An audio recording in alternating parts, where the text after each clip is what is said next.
এই যে শুনছেন, সাদা কাফন ছাড়া আপনার আপন বলতে কিছুই নাই।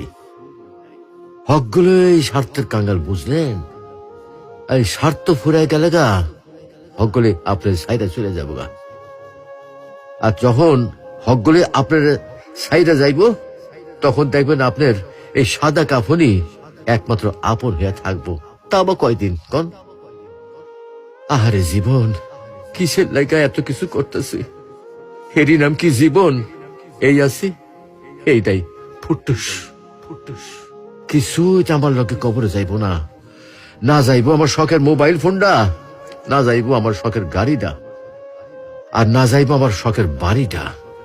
কিছুই সাথে যাইব না। এগুলা ভাববার মধ্যে কি আর সময় হয় আমাগর? আমরা কত ব্যস্ত, তাই না? আহারে জীবন। আসুন সময় থাকতে ইমানের পরিচর্যা করি, পরকালের পাথেয় গুছাই, পরকালের কথা ভাবি। আল্লাহ আমাদেরকে ইমান চর্চার তৌফিক দান করুন। আমিন।